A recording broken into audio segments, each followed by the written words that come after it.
সম্মানিত দর্শক শ্রোতা, পরম সৃষ্টিকর্তা যিনি অসীম দয়ালু, শুরু করছি তার নামে। আজকের বিষয়টা দেখেন, খুবই গুরুত্বপূর্ণ। কোথায় সেই জঙ্গি, কোথায় সেই হেফাজতি, কোথায় সেই উগ্রপন্থীরা? দেখেন, আজকে 5ই আগস্টের পূর্বে আমরা যে আন্দোলন সংগ্রাম করেছি সেটাকে ডিভাইডেড করে একটা ভিন্ন খাতে নিয়ে দেশটাকে একটা বিশৃঙ্খলা এবং হতাহতের দিকে, গৃহযুদ্ধের দিকে ধাবিত করার আশঙ্কায় শেখ হাসিনা যাতে এই গৃহযুদ্ধ না হয়, হতাহত না হয়, সেজন্য তিনি ভারতে চলে গেছেন।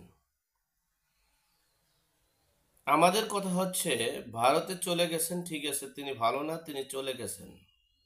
আমরা ভালো, আমরা দেশ চালাবো, আমরা দেশের আইন ব্যবস্থাকে সুরক্ষা করব, আমরা অপরাধী যারা তারা বিচারের আওতায় আনব, আর যারা নির্যাতিত নিপীড়িত তাদের পাশে দাঁড়াবো।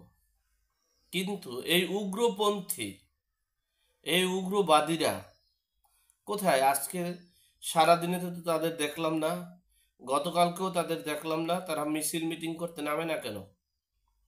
ভারত বিদ্বেষী করে দেশটাকে জঙ্গি রাষ্ট্রে রূপান্তরিত করে, দেশটাকে তালেবানি রাষ্ট্রে রূপান্তরিত করার জন্য যে আন্দোলন সংগ্রাম করেছেন, ইস্কন এই নিষিদ্ধ করবেন, হিন্দুদের যেখানে পাবেন জবাই করবেন, চিন্ময়কে হত্যা করবেন, সেই উগ্রপন্থীরা এখন কোথায়? দেশটাকে দুটো ভাগে বিভক্ত করে, দেশটাকে যুদ্ধের দিকে ধাবিত করে, এরপরে চুপ করে থাকবেন, এটা হতে পারে না। দেশটা একটা তালেবানি রাষ্ট্রের জন্য দেশটাকে যুদ্ধের দিকে ধাবিত করতে পারেন না।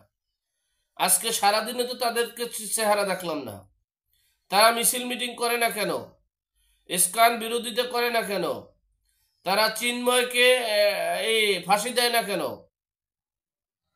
তারা এই হিন্দুদের আজকে মন্দির মসজিদ কোথাও কোনো বক্তব্য দেখছি না, ভাঙচুর দেখছি না। কারণ কি? আপনারা দেশটাকে একটা বিতর্কিত করে, দেশটাকে দুটো ভাগে বিভক্ত করে, দেশের নৈরাজ্য করে, ভারতকে বয়কট করবেন। এখন আপনারা সেই হুমকি ধামকি দেন না কেন? সে এখন এখন পারলে তাদের সাথে প্রস্তুতি নেন যাইয়া বেনাপোলে, এই হিন্দুদেরকে ওখান থেকে ধ্বংস করে দেন। পারলে বেনাপোলে যান। বেনাপোলে যান না কেন? দেশের একটা বিশৃঙ্খলা সৃষ্টি করেছে। আমরা আমাদের স্বাধীন একটা রাষ্ট্র, এখানে সবার জানমালের নিরাপত্তা রাখবো। আমরা বিচার ব্যবস্থাকে স্বাধীন রাখবো। একজন ভাবতে পারেন হাইকোর্টের বিচারপতির গায়ে ডিম ছোড়া? আপনি ভাবতে পারেন 21শে আগস্ট গ্রেনেড হামলায় যারা এই 23 জন লোক জায়গায় মৃত্যুবরণ করেছে, সেই মামলাটাই টোটালি খারিজ করে দিয়েছে। সেই মামলা বলতেই কিছু নেই। অর্থাৎ তারা বুঝাতে চেয়েছে, বিএনপির এক নেতা বলতেছে যে এটা মামলাটাই কিছু না, মানে সবাই মরছে, হাসিনা মরে নেই। কি অবস্থা দেশের!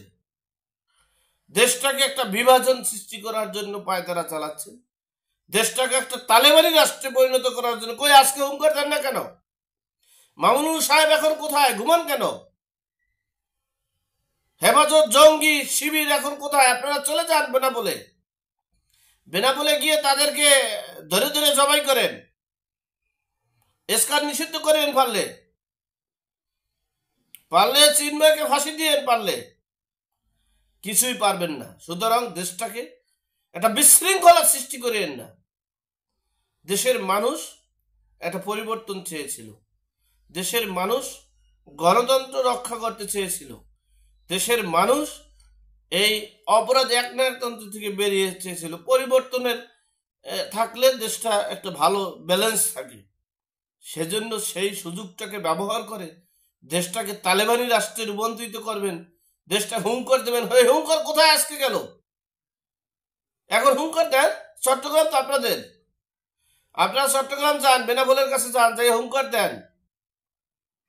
দেশটাকে একটা গৃহযুদ্ধে, দেশটাকে একটা যুদ্ধে পরিণত করে এরপরে চুপচাপ করে আসেন। এখন চুপচাপ কেন?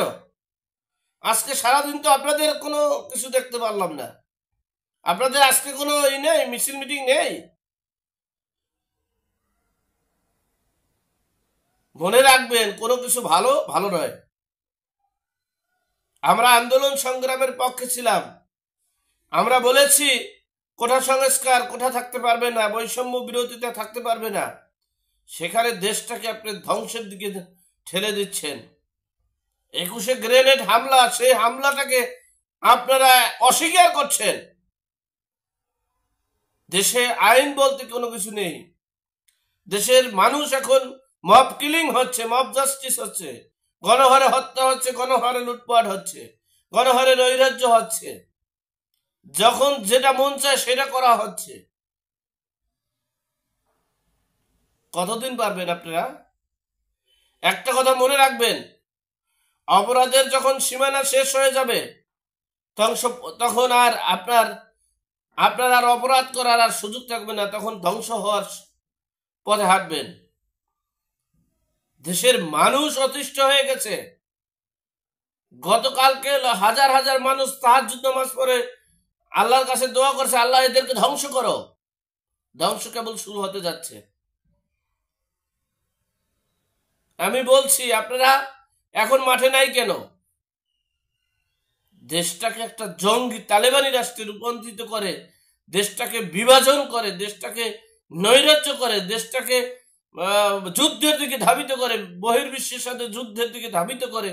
108টা রাষ্ট্র এই বাংলাদেশের উপরে এখন ক্ষিপ্ত হয়েছে। আর এখন আর তাদের সভা সমাবেশ নেই, এখন মিটিং মিছিল নেই। হ্যাঁ, এখন কাছে কই সেই হুজুরেরা কোথায়? সে হুজুরেরা কোথায় এখন? তারা এখন মাঠে নামতে বলেন, সীমান্ত রক্ষা করতে বলেন, যাইতে বলেন। বিশৃঙ্খলা করছে কোথায়? কোন দেশে বসবাস করছে আল্লাহ? একটা দেশে যেখানে সমাজ ব্যবস্থা থাকবে, যেখানে আইনের শাসন থাকবে, যেখানে চেইন অফ কমান্ড থাকবে, শ্রদ্ধা স্নেহ থাকবে, সেটা আমরা চেয়েছি। দেশটা ধ্বংস করার জন্য পায়তারা করছেন, দেশটা জঙ্গি রাষ্ট্রে রূপান্তরিত করার জন্য পায়তারা করছেন। আল্লাহ আমাদের সকলকে হেদায়েত নসিব করুক, আমিন। আসসালামু আলাইকুম।